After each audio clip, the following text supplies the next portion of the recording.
Hello, this is Adam Henderson. Welcome to my Scrabble YouTube channel.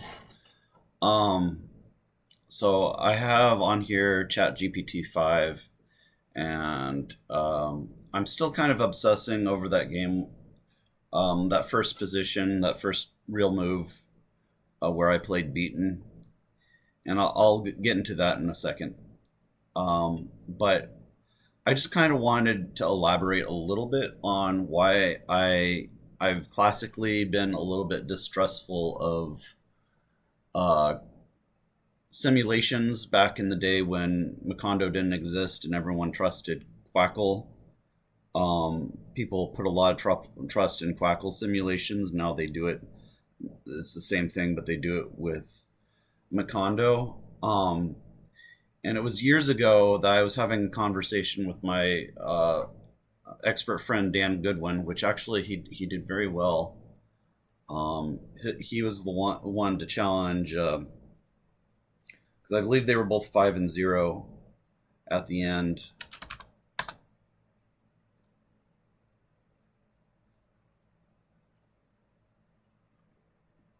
So Dan Goodwin went 5-1. He was the one to play Nigel in the final game. Uh, how did he actually do in that game? So he lost by 100. But anyway, Dan Goodwin has some sort of disability. I think he uh, said that he has autism. So I mean, it's a self diagnosis, but I'm not like an expert on autism, other than just having it myself, and I have opinions on which people might be autistic, but I try to be careful and not like diagnose other people, especially not publicly on this YouTube channel. But anyway, me and Dan were having a conversation. I was explaining that I was kind of not completely like trusting of Scrabble simulations, and Dan came up with a really smart reply. He said, "It would be nice if you could see what some of these simulation games were," and I absolutely agree. By the way, uh, I lost uh, I lost 14 rating points, so gotta get that 1700 back. But or at least I'm hoping that I'll get that 1700 back and not just keep falling on my rating. I only need to win 3.5 games out of 7 in my next tournament, which is the Portland Challenge, where Scrabble and Portland players faced off against each other. Those I find are easier to gain rating points on, just because there's like 3 very strong Portland players, and it's not an easy thing to win against those 3 strong players, but it is very doable. Um, I'll show you guys my game against Nigel, but Nigel was like making mistakes in that game. He played a phony, which I challenged off. So at that moment where I challenged off his phony, I think I did feel like I had some chances in that game, even though I was quite a bit behind in score. Oops, this is Lynnwood. Chehalis is the challenge. So all of these 3, I don't know exactly. There's like 9 players, so I don't know exactly how this is going to work. Whether there's going to be 2 divisions or not. Right now, it would be hard to do that. But I guess what they're going to have to do, as of right now, is they're going to have to make some Seattle players play for Portland, the bottom 2 players. That's not like an ideal, or maybe just the bottom 1. It's not an ideal thing. Um, but yeah, as far as these top 3 that are all over 2,000, I can win against these people, but it's very difficult. But I'm not the mindset that it's going to be so difficult that it's going to be next to impossible. I think I do have good chances to win at least let's say I play all three. I probably won't have to play all three. But let's say I do. I think I still have pretty good chances to win at least one of those games because I think I am that strong of a player that I can do that without it being that low of a chance. But anyway, I told ChatGPT about the conversation I had with Dan. He says, "Yet Dan's comment cuts to the heart of it. The sim is a black box. Trust me, after thousands of random continuations, this line scores better. But you don't get to peek inside and say which continuations actually mattered. Um, it's more about validation to me. Like, I just want to validate that these simulated games are actually like realistic games that would be played against human opponents. Computers will often do things that humans would never do. So I I would just want to make sure that these simulated games are close enough to what humans would play that the simulation itself would be valid. Um, anyway, ChatGPT goes on to try to say make itself look smart. Let me show you the result of the sim because I did do a Macondo sim. I believe Evan did the sim himself as well, but I had forgotten what the result of it was. I generated 30 plays and I also added a play of G10 bet. That's all the way down here. I thought G10 bet, I had mentioned this in the video I recorded late last night. I was a little bit tired, a little bit frustrated that I was losing rating points. It turns out that if I'm going to make a play like that, it should be I3 bet, which is it accomplishes the same thing because bet takes a front hook. So I still have that, instead of having an A back hook, my play of bet for 9 here has an A back hook, but this one here gives me an A front hook. So, and it scores 5 more points, and those 5 points are significant. That I think this is a superior play to G10 bet. But the point is that I believe keeping floaters open to play bingos and then adding another lane as a front hook to bet makes this play of I3 bet much more superior than what the Macondo sim is saying, which is it's saying my move of beaten, which pretty much completely closes down the board, is best. So I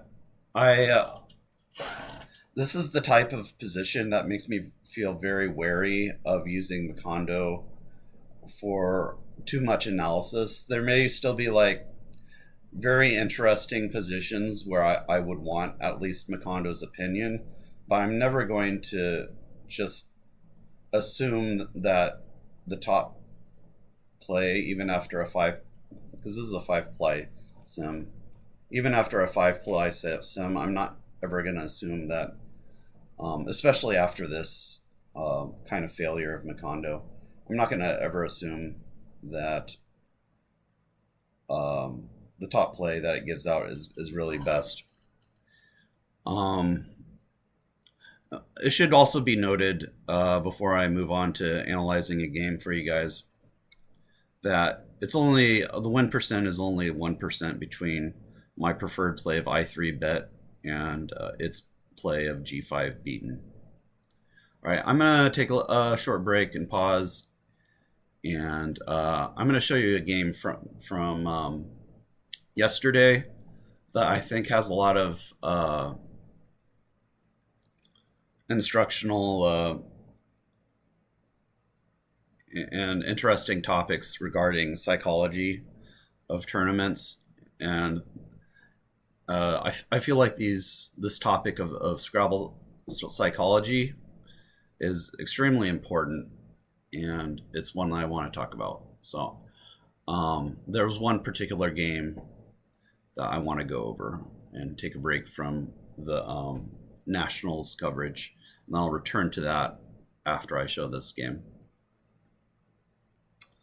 So I played a very terrible game that I'm going to show you against Daniel Koehler. Now, I was afraid to play this guy, and I think for good reason, because if you look before this tournament, if you look at his past three tournaments that he's played in, he's won every single game. 6-0, 6-0, and then the most recent one, I think there were some strong players. Besides these 3 weak players, he in addition he also Richard Stein and Dan Goodwin are strong players. So he beat them in the first 2 rounds, as well as beating everyone else. So I was a little bit like intimidated. I had played some practice games, thankfully, against him because he's been coming to our kind of private experts, Seattle experts clubs that Midori's been inviting him to. Midori is part of that experts club. And he's I'll say this, he's in some respects I would say he really doesn't like losing, and Midori said the same thing, is that he really does not like to lose. um, so I don't know. This was kind of a weird game, so I don't know how his emotional state was, because he did play kind of strange moves in this game, as you'll see. Um, but yeah, in our practice games, I think we're close to 50-50. He's beaten me quite a few times. He's a very good player. I think he's still underrated at 1,300. He should probably be like 1450 or something like that. So yeah, let's take a look at the game. I think he just needs to play in some more tournaments with because he's been playing in these 2 tournaments before that he went 6-0. He was playing in Division 2. So I think he just needs to play in Division 1. A lot of the Seattle players don't like to travel to Portland or like fly out. Flying out is very expensive. So not everyone has that kind of money to blow on Scrabble like like I do. And I don't either. I have been concerned about where my finances have been heading between me and my husband, and I talked with him, and tentatively I want to, maybe for like the next 2 years, not fly anywhere to go to Scrabble tournaments. But can I actually keep that like plan? I don't know. It's going to be tempting to at least go to one tournament I fly out to.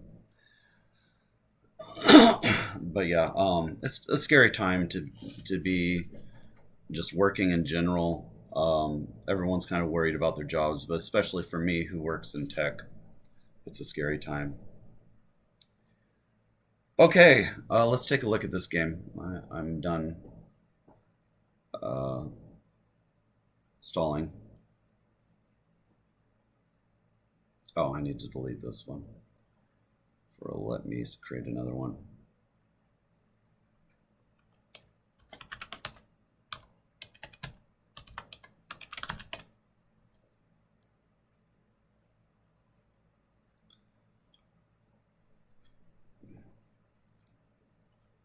Let me pause while I get the picture of this game. And really, there's only like 3 moves in the middle of the game, 3 or 4 moves that I really want to talk about in this game. So I'm going to try to breeze through the rest of these moves. So he plays Oho.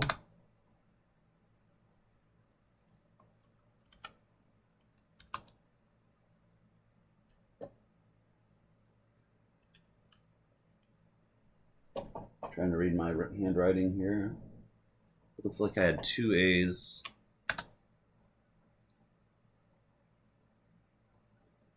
So I did play Redawa here, and I played it above. I think that's fine. I'm not gonna. Part of why I played Redawa is because it's kind of flexing my word knowledge, but it's not probably that impressive to Dan Koehler because I believe Redawa is fairly high probability, so that's not gonna impress him. All right, let's see here, and that's another part of Scrabble playing a tournament. Scrabble psychology. You sometimes want to play fancy words just to signal to your opponent that hey, I'm the real deal. I know obscure words. I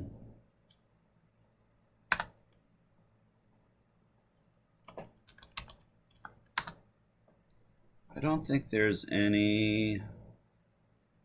I wrote down. I thought I wrote down like. Okay, this is Macondo. I'm done with Macondo. Give me a second.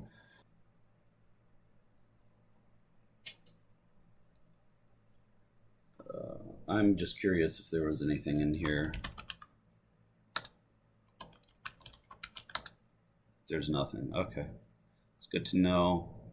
What did I play here? Oh, so he played Peh, and I played Woe. So why did I play Woe and not Ow? Because Woe for 20 is 2 less than Ow. That takes 2 back hooks. It takes an N back hook and it takes an S back hook. Woe or Ow, Oho takes no back hooks, and I'm closing down the bottom left quadrant. I don't want to close down the board against somebody that's considerably weaker than me. So Woe is definitely the play here. All right. And my opponent exchanges 2. I'm going to call that as a pass just to move things along. I don't think there's any bingos in here. So there's a number of 8s, but there aren't any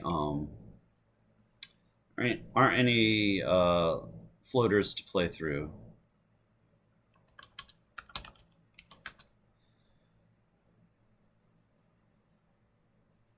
So yep. So it likes playing Fiesta, and I almost made this move, but I didn't.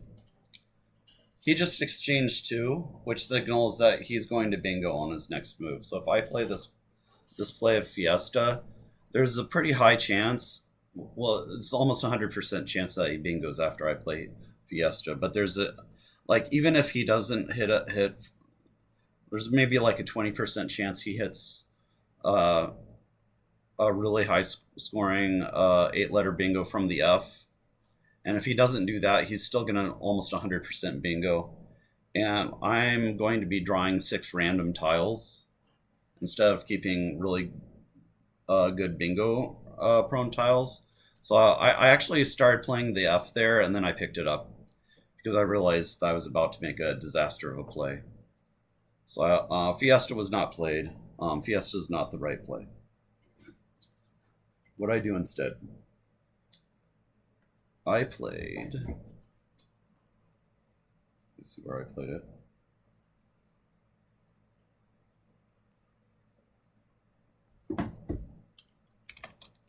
I played Fae.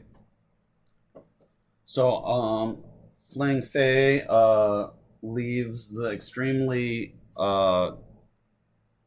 good leave of ATIES. Let me see how good this is. It's a little vowel heavy of a leave.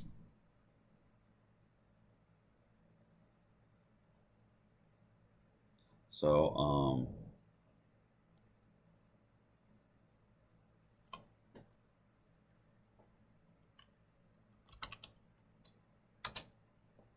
but 16. despite being. So this is a very bingo prone rack. I feel like Cross Tables is saying it's 16. I know they recently adjusted um, the leaves of vowels to be weaker. I'm not. In my mind, AEIST is even stronger than a 16 point equity. But anyway, it also depends on how many vowels are left in the pool. You can see after my play of Fey, there's 34 uh, vowels, so that's pretty normal distribution of vowels versus consonants.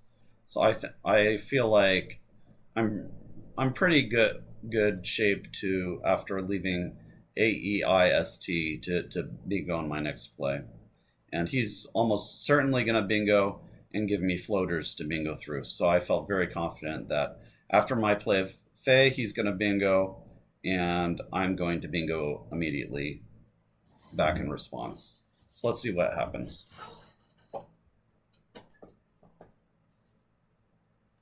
So he does bingo, and he places bingo in a very good place. Plays it there.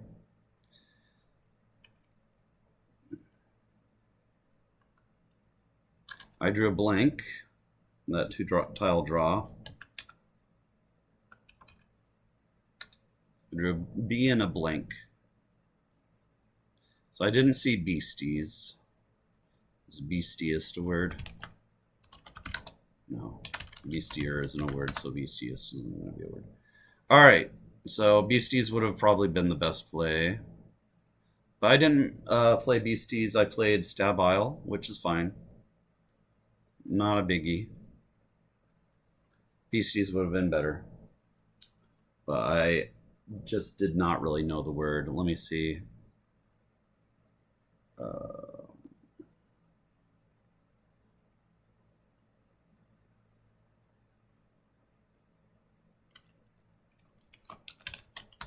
I'm sure I've seen beasties before. Yeah, I have. All right, I was just double checking. So basically, the next two turns played out exactly how I expected. He bingoed, and then I bingoed back, and I'm still got not a big lead, but a comfortable lead for our rating discrepancies. All right, so he plays cutie. He actually thought for a good moment on this play, so he must have had bad tiles. Cutie is not really what he wants to do because he's still 2 points down. It's my turn, and he's also blocking off parts of the board. You can see that the board is kind of closed now. So I don't think focage is a word. That's what I wrote down my rack as. There's no focage. There's no eights. And I just made the natural play of folks taking the points. I think that makes a lot of sense. The K isn't overly dangerous in the triple slot. But he does get this play of Jock. Basically exactly the same score. He misscores the Jock as 42, and I didn't catch, because I generally just I only maybe spot check a few of my opponent's plays as the game's going on, and then if the game is close at the end, then I'll do a recount. That's how I tend to operate. The only exception to that is if the opponent is like known for making a lot of mistakes, then I'll take the time to count up my opponent's plays.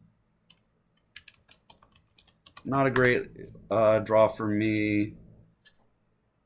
I went ahead with age here. Oh, yeah, a graph is a nice play. I like that. I didn't want to play. I saw agate. I didn't want to play it. There's 3 S's out.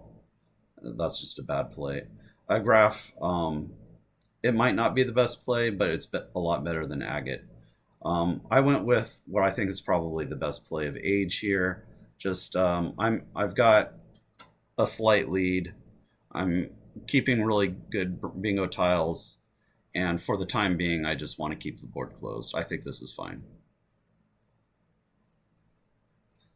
a graph is going to leave me EEI, which is not a great leave, especially if he bingos through one of my floaters.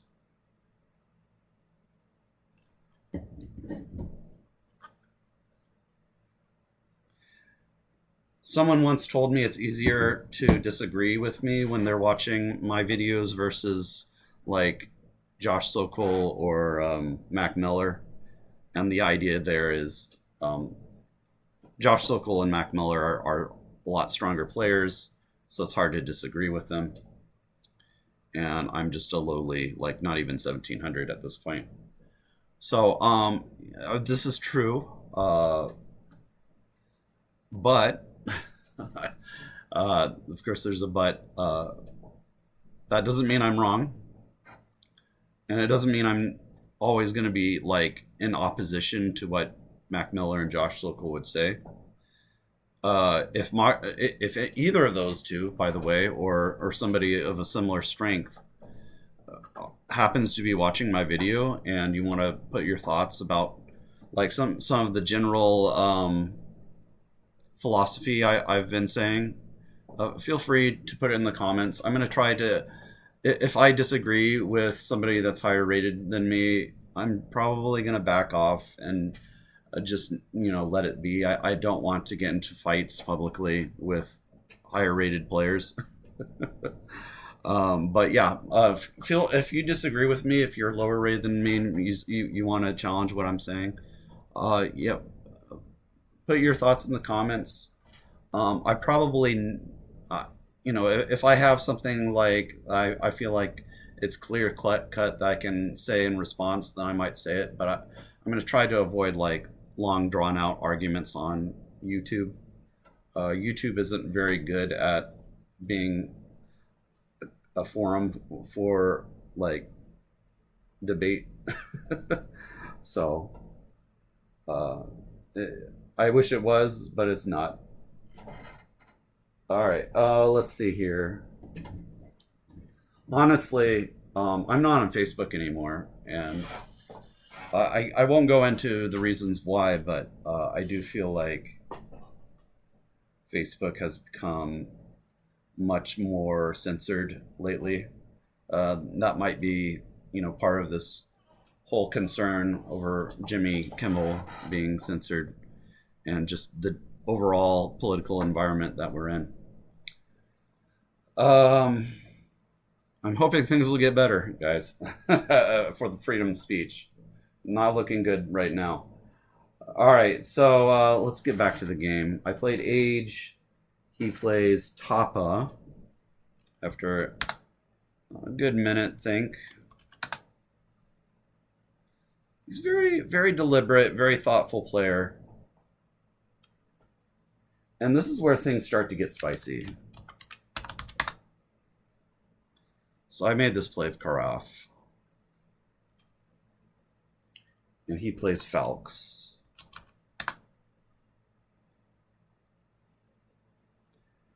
And I'm going to turn off the auto because this is the part of the game where I was leading up to that I wanted to give some thoughts on.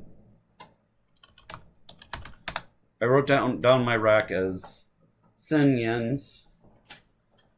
And I'd like you to maybe, I'll give you like 30 seconds just to look at the position and tell me what you would play in this position. Because it's probably not what I played.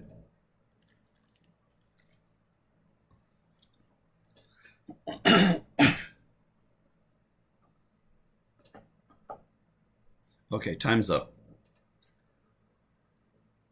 So, how do I want to start?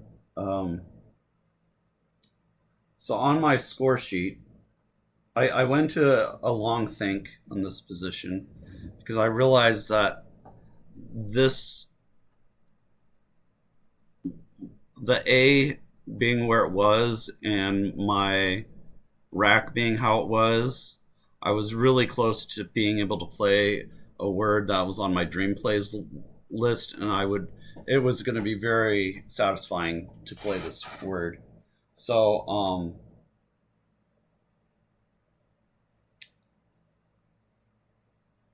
I had convinced myself that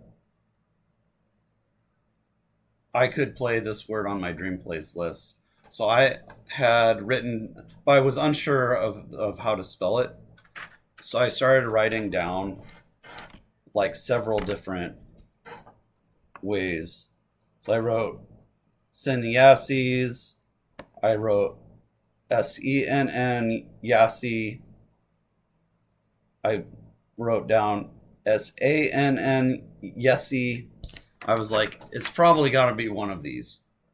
But I was also thinking, like, none of these actually look. I know there's a word that's valid that looks like this, and I'm probably going to cause my opponent to challenge and lose a turn if I spell it right. So I knew there was a word that looked like it. But at the same time, when I was writing these down, it's good to write down like complicated words like this that you're just like even something like Pharaoh. Like I get Pharaoh wrong all the time. Let's see if I can get it right this time. I think it's Pharaoh. I actually lost a game because I spelled it Pharaoh, but it's Pharaoh. So if you have a complicated word that may be like something that you'd see in a spelling bee, it's good to write it down just to be sure that you're spelling it right on your score sheet. So I wrote down several different, because I knew it could be spelled with one N or two N's, or at least I suspected that it could be spelled with one N or two N's. So I wrote down with one N, I wrote down with two N's, and I was like, okay, for something just doesn't feel right here. So this brings me to my first point. If you're considering making like a flashy, like obscure play,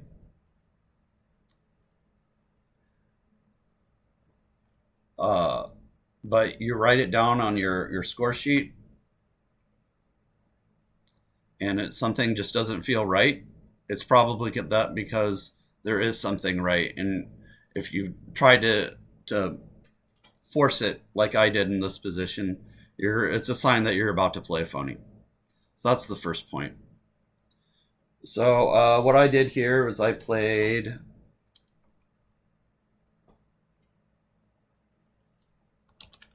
Sennyasi. He challenges. And it comes off the board. And then he plays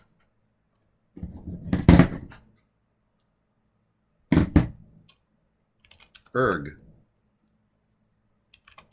Now you may notice something, if you're one of the higher rated players that are watching my video right now, you may have noted something about this play of Erg. That's going to come up soon.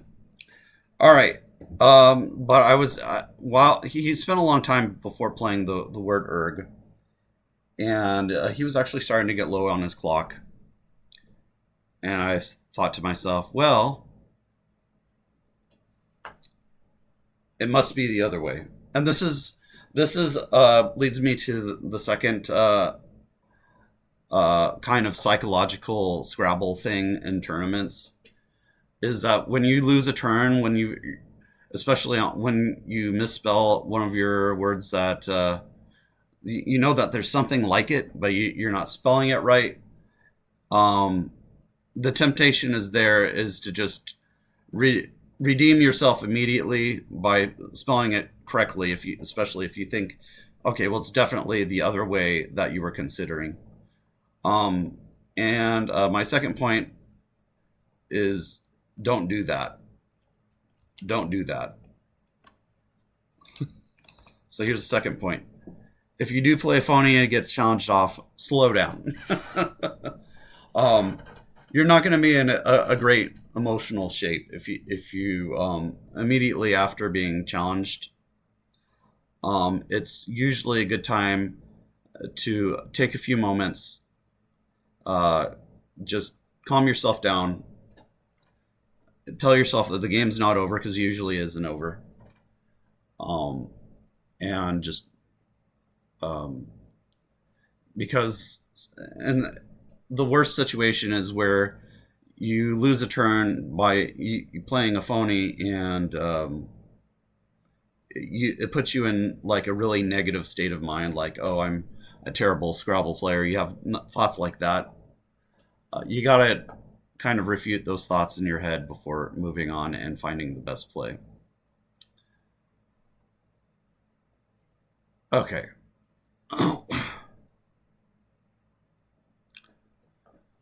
So I thought, okay, for sure it is spelled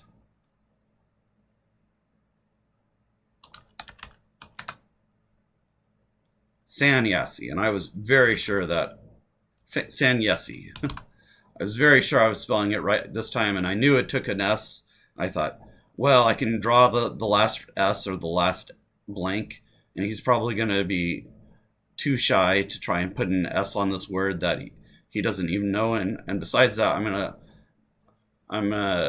get a. He's almost certainly gonna challenge this turn, and I'm gonna get a new a free turn out of this. So I played Sanyesi. He challenges, and it comes off the board again. So okay, I was like, okay, I'm cool. I can still win this. I looked at the score. He's up 8 points, and it's his turn. He's about to make another play, and he's going to have a small lead after his next play. But I can still win this, especially considering that I could tell that he was in time trouble, and he's either going to go over on time or make inaccurate plays going into the rest of the game. Because there was still you can see there's still quite a bit letters, and I think all of my phonies was actually causing him to tank on the time a little bit and messing with his head. So he plays.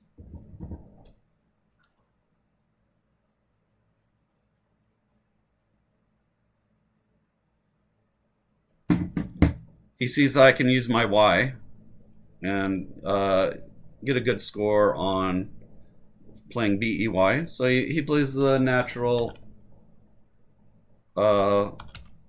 block. It doesn't really block my play because I can just play MIDI and YIN. But then I saw, I have a 7. And I was like, okay. I have sin sign, but which leads me to you're not going to be in this situation too often, but there are going to be times where you play similar to this game. You play 2 phony bingos in a row because you're just I mean, maybe if you're certain people, this doesn't happen to you, then that's great. But for the rest of us, this is something that can happen. There are going to be times where you're going to play phonies back to back on 2 consecutive turns. So this is the last point.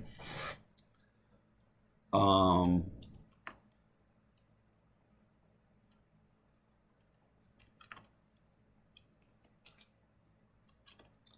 last point is this one. If you just lost 2 turns in a row because you played 2 phony bingos, it's time to slow down, especially if you have time on your clock, which I did.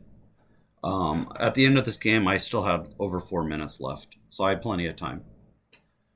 And if you have plenty of time on your clock, it may be after 2 consecutive blown challenges, you just lose 2 turns. It may be worth it to just take like a minute or 2 just to try to calm yourself emotionally, because you're going to want to play a bingo and redeem yourself just like you did in your last turn. And I got too excited and I realized that I had a playable 7, but I actually misspelled sin sign, and I played it this way. Because hey, SYN is a common prefix, so why wouldn't it be played this way? That's not how you spell this word. I don't know what this word means, so I'm gonna look it up. But it's spelled SINSYNE, and it just means sense. So comes off the board. I think he actually knew that word and he knew I was misspelling it. And so then he actually has to think more like, okay, I'm going to realize how I misspelled it. And he has to block that spot now.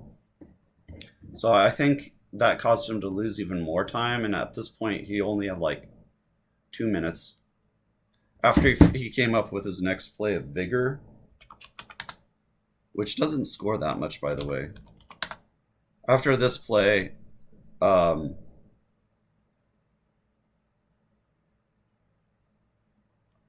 he only had like 2 minutes left on his clock. So I still have Sin Sign. He blocks it. Just playing Yen here, or Yens. I probably wouldn't have been sure that Cutie took the S.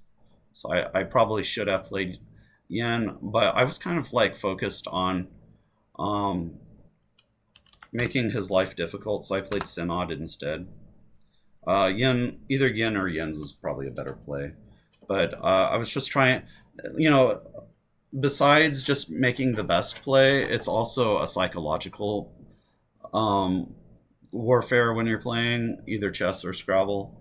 And this play of Synod was very much, I knew he was low on time. I knew that this was going to make things even more complicated for him because I'm opening a huge spot on row 1 where if he can't reach that spot with his letters, then he's not going to be having a good time. And my play of Synod kept a very strong leave of SINE, which if it doesn't hit that S, it's probably going to hit through one of the floaters and CAR. So I felt really good about Synod. So it wasn't, even though I think Yen would have been slightly better, just because it scores so much more. I think this is still a decent play on my part playing Synod. He comes up with Vins. Clearly, he's not having a great game. I drew the Q.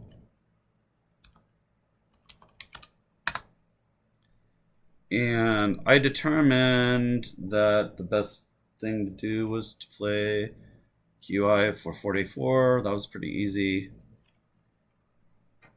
And now I'm actually in the lead again. He's very low on time. And I think he had a rack full of vowels here. Because it's a vowel heavy pool. He had way too many vowels. So he plays Amia. Kind of a crazy game. I'm still going to win this game after losing 3 turns in a row. I wrote down my rack as tense here. And just plays Aeronite. Arsenite is more accurate because the S there is the worst tile to put in that spot. But I was happy enough to get down Aeronites. And he basically concedes the game. He's already going over on time. He plays U.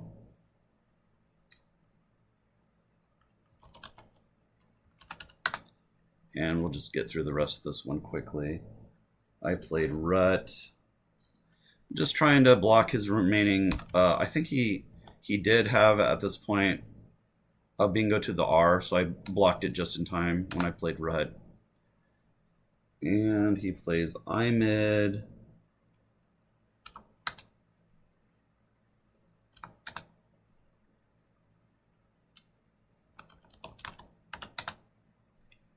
And plays Zen.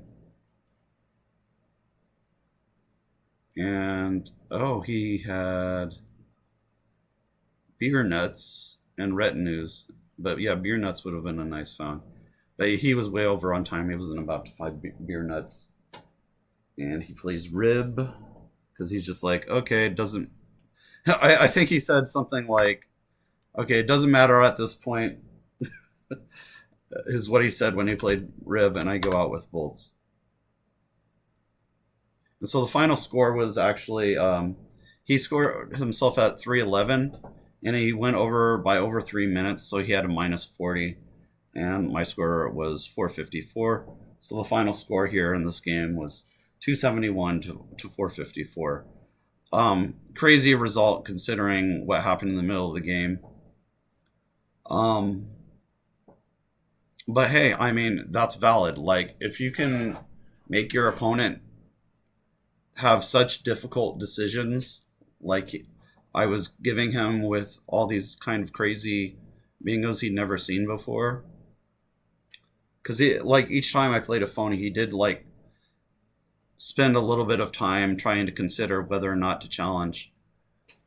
Sometimes that's a valid way of at least getting maybe not a great advantage, but getting your opponent to lose time when he's already low on time. It's a valid way of playing Scrabble. So there was several kind of like things you don't normally think about, psychological considerations that I wanted to put out in the forefront in this video. I hope you enjoyed it. This is a 46-minute video. I'll see you in the next one. I'll return to my games from Nationals after this. All right, take care.